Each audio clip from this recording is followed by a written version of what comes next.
கரூர் துயர சம்பவம் தொடர்பான வழக்கில் விஜய்க்கு தலைமை பண்பே இல்லை என கூறிய சென்னை உயர்நீதிமன்ற நீதிபதி செந்தில்குமாரை விமர்சித்து சமூக வலைதளங்களில் பதிவிட்ட 3 பேர் கைது செய்யப்பட்ட நிலையில் அவர்கள் மன்னிப்பு கேட்ட வீடியோவை காவல்துறை வெளியிட்டது. கடந்த 27ஆம் தேதி கரூரில் நடந்த துயர சம்பவத்தை இன்ஸ்டாகிராமில் பார்த்தேன். இன்ஸ்டாகிராமில் பார்க்கும்போது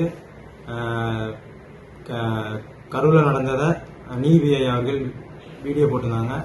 நான் விஜய் ரசிகர்ன்றதால நீதிபதி ஐயாவை தவறான கருத்து போட்டிருந்தேன். நீதிபதி விலைக்கு போன தருணம் என்று கருத்து போட்டிருந்தேன். அந்த கருத்து போட்டதுனால என்னை கைது பண்ணிட்டாங்க. அதனால நான் மன்னிப்பு கேட்டுக்கிறேன் நீதிபதி ஐயா கிட்ட. இந்த மாதிரி நியூஸை யாரும் பண்ணாதீங்க, அவதூறும் பரப்ப வேணாம், சோசியல் மீடியாவில் இந்த மாதிரி வேலை யாரும் செய்யாதீங்க. இதனால என்னை கைது பண்ணி கூப்பிட்டு வந்துட்டாங்க. அதனால நான் நீதிபதி ஐயாட்ட மன்னிப்பு கேட்டுக்கிறேன்.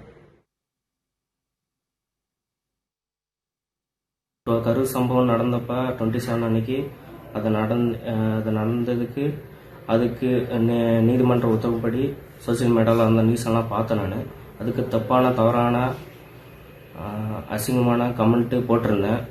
அதற்காக இன்னைக்கு 5 அக்டோபர் இன்னைக்கு போலீஸு செயின்ட் தாமஸ் மவுண்டனில் கிரைம் போலீஸ்காரங்க வழக்கு பதிவு செஞ்சு கூட்டிகிட்டு வந்தாங்க, அரெஸ்ட் பண்ணியிருக்காங்க. இதனால் யாரும் பொதுமக்கள் யாரும் தவறான செயல்களெல்லாம் ஈடுபடக்கூடாது, போஸ்டும் போடக்கூடாது, எந்த குற்ற செயலிலும் ஈடுபட வேணாம். பிளே ஸ்டோர் மற்றும் ஆப் ஸ்டோரில் இருந்து பாலிமர் செயலியை QR கோடு மூலம் பதிவிறக்கம் செய்யுங்கள். செய்திகளை உடனுக்குடன் பெறுங்கள்.